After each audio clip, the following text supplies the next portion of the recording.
Jealous musicians will sabotage your career. See, most musicians fail not because of talent. They fail because they surround themselves around the wrong people, the wrong bandmates in a band, the wrong team members at a church. And these people will sabotage your career and your growth without you even realizing it. And if you don't learn to recognize it, you'll wake up years later still feeling broke, stuck, and bitter.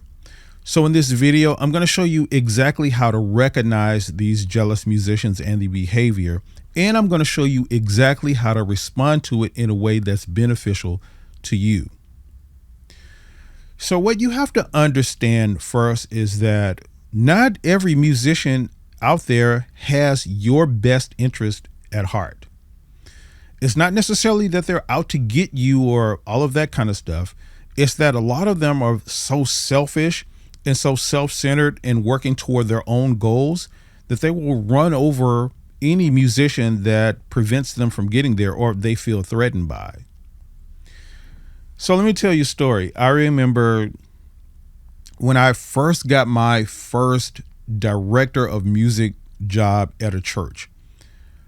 I had been playing piano and organ and stuff for about 2 years, but there was this musician in my city that I really looked up to.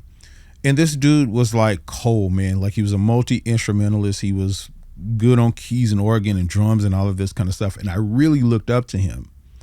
So I spent a lot of time when I was first learning trying to get this guy to teach me, get him to just sit down and show me how the keyboard, how the piano and stuff works, give me some lessons here and there. And of course I was willing to pay him. But every time I would try, there was always some excuse. He was always too busy. He always had a lot going on. And, you know, he was just not able to work with me at the time. There was all of these excuses. So I just persisted. I kept learning and I kept growing to the point to where I was offered this director of music at this church in my city. Now, granted, this church was a fairly popular church. It was not like super popular or anything like that, but it was a small city. So it was one of these churches that many of the people in the city knew about. So word got around when changes or would happen at this particular church, when they would get a new pastor or a new musician and stuff like that. So when I was offered this position, word got out that I had gotten this position. And I mean, it got out really quickly, like the same day. So this guy that I had been looking up to and literally just thinking he was the best thing since sliced bread, like this is the type of musician I want to be when I grow up. This dude heard about me getting this position and decided to give me a phone call the same night. Now, like I said, he decided to give me a phone call. This was the same person that when I tried to call, he was always too busy to work with me and all of this kind of stuff. But now you have time to call me, right? So he called me this night, and I never will forget this conversation in my life. He starts in to tell me about how he had heard that I got this director of music position at this church.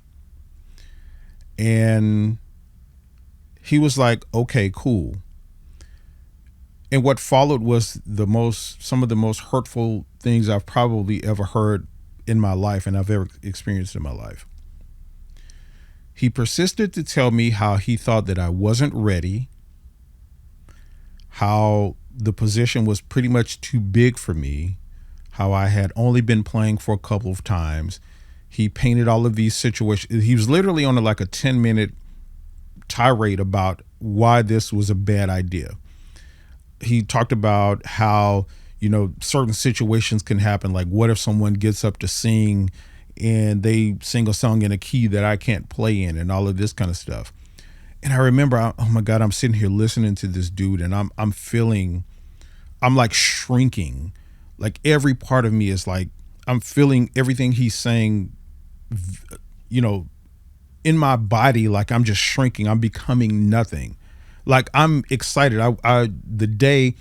The biggest day of my life in so many respects as a teenager, as a 16, 17-year-old, I'm super excited. And I got the one person that I look up to calling me to tell me that I'm not ready and that he doesn't think I should take it and I should just recommend it for someone else and all of that. It's a day, again, in my career and in my music journey that I will never forget, because it was that day that I also decided, after I got off the phone and after I cried. Actually, it actually brought me to tears. I cried when I hung up the phone with him. I cried like a baby for, a little while. But that same day, I made up in my mind, I decided that everything this dude said to me on this phone, I am never going to let happen. I'm going to work hard. I'm going to get on the piano every day for hours and hours a day. I'm going to shed organ. I'm going to do all of this stuff because this situation that he's talking about is never going to happen to me. And I'm going to show him. I'm going to show him how great I can be. Now, I tell you that story because it's a perfect example of how jealous people can sabotage you. See, the words that this dude was saying to me, that could have hurt me to my core in such a way that I could have just turned away from music altogether. I could have just left it alone and said, man, forget this. Like, he's right. I'm not ready. Like, I'm done for. And this is an example of how people's words and what they do because of their own perceptions and beliefs can come in and put that stuff on you and sabotage you in your career. Now, what I will say about this person is, and this is the important part, I don't think that this person purposely was out to hurt me. I honestly think that they thought that they were doing me a favor. They were helping me. They were guiding me. And all of the times I was asking to be guided, by the way, they didn't do that. But they felt like at this point they were guiding me or doing me a favor. But they wasn't. And I think a part of it was a jealousy part of it. I think part of it was because I had got this position. It was a well-paid position for the time it was anyway. It was a fairly well-paid position. And here I am only playing a couple of years and I'm getting a position like that. And this person has been out there for years and years at a time and probably getting around the same amount of money that I'm going to be making for this church gig that I got. So there was probably a bit of a jealousy that set in. And this is the type of stuff that people will do to sabotage you. Like I said, it's not always about them coming in to try to do something to you. It's about them and their selfish behavior. So that's the first thing, just really understanding that, not every musician out there has your best interest at heart. Now, there's another category of musicians that will sabotage you with their jealousy as well. And these are really sneaky people as well, too.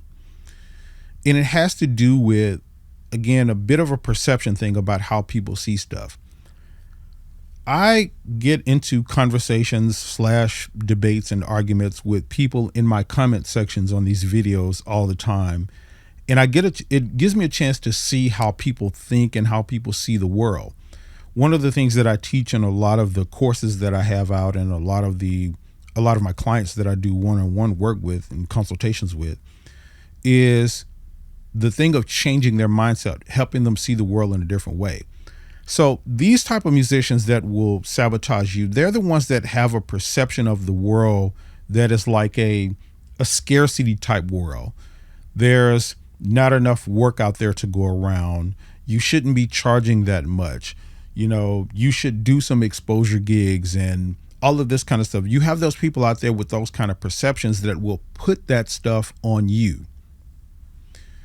And again, it's not because I think that they're out to get you. It's just that they have this perception of the world that is either incorrect or outdated or not fully true or doesn't work like that anymore. See,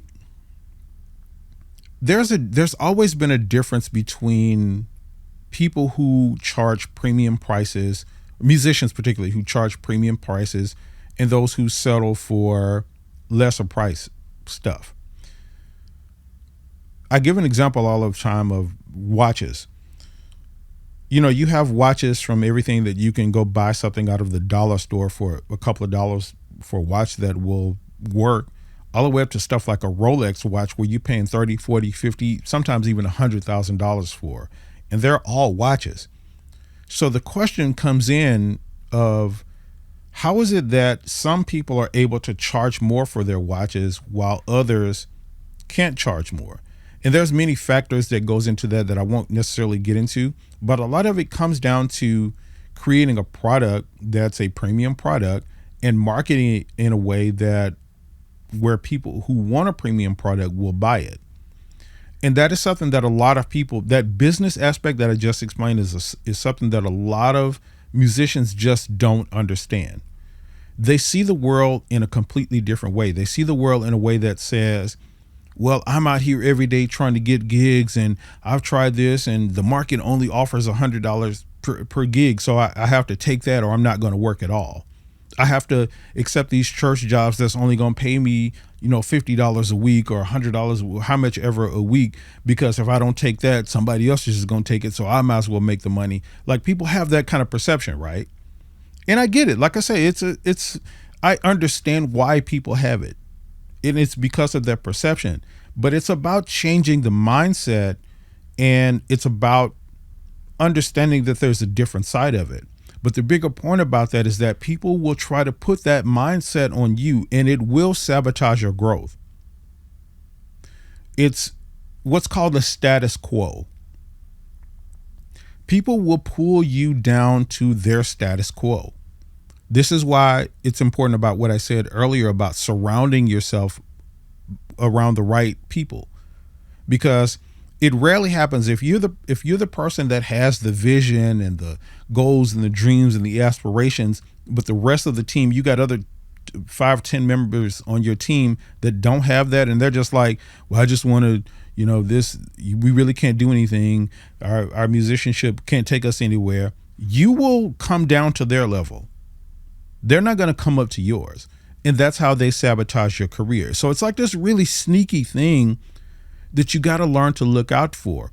So you have to keep your mindset, fervent in a way to where it's going to be unbreakable, because it really is easy to come down to those levels with other people.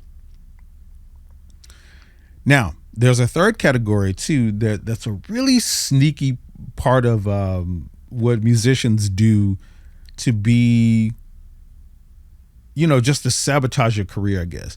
And that is the competitiveness spirit in a lot of people. And I'm saying, I hate the word to call stuff spirit. That's so like church language, but it's like this competitive nature that people have that's unproductive. Now, let me just say before I talk about this one, that having a sort of competitive nature about yourself can be a really good thing. I know me and a lot of my friends, musicians friends like the website, but my friends that are musicians, we have that sort of competitive nature with each other. And it's a healthy thing because we basically have the competitive things where we lift each other up. But there's another side of it where these musicians will try to outshine you. They will try to dim your light, so to speak, by one of two ways: by either making themselves look better than what they are in all of the situations, or literally talking about you behind your back kind of stuff. So you're in a situation where there's a conversation happening and people are talking about you and saying, oh, you're a great musician and stuff like that. And then they come in and say, well, yeah, he's pretty good, but I can do this. And I've been doing this for years. Like, yeah, he good, but I can do this. And I know this and all this, man. He just started not too long ago. I've been playing for 30 years. It's that kind of stuff that people will try to sabotage you behind your back. See, because what that's doing is that's putting this sort of negative connotation about you and the people. And it's sort of setting other people's expectations about who you are and what you do.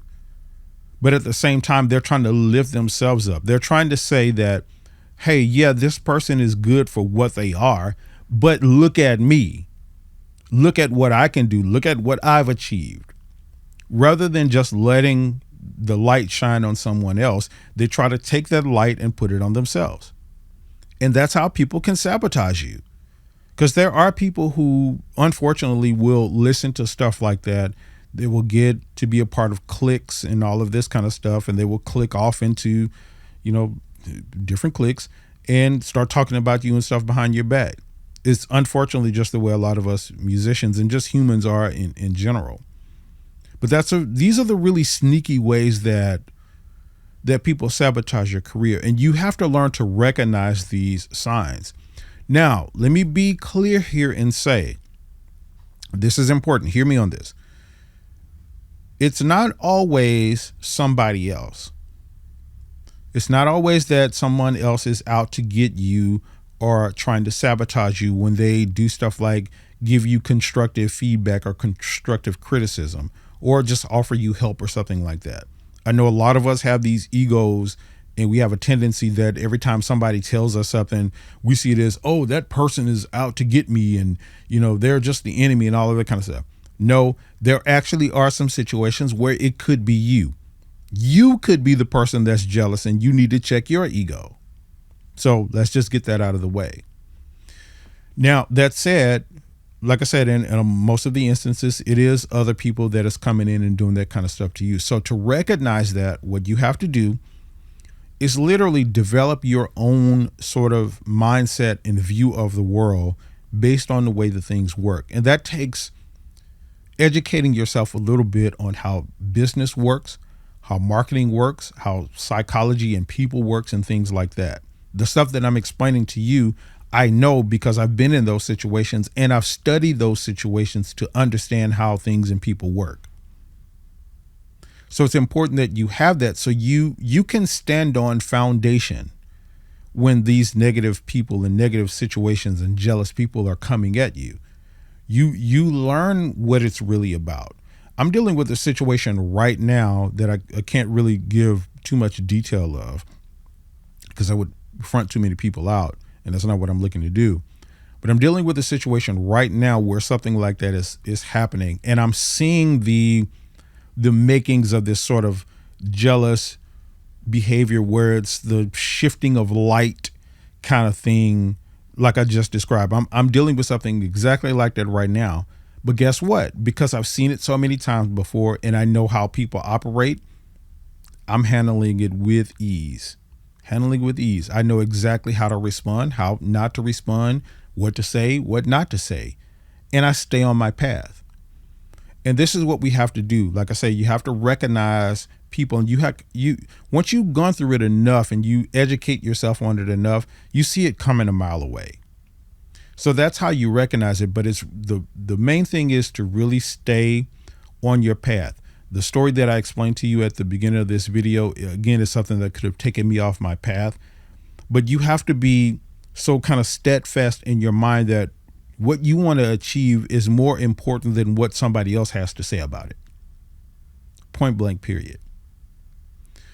So let me know what you're thinking about that. Let me know if you've dealt with some jealous people, perhaps in your band or at your church or whatever, and that they've had these sort of microaggressions things toward you. Let me know your situations in the comments. I read all of the comments. So I'm very interested to know how that works for you.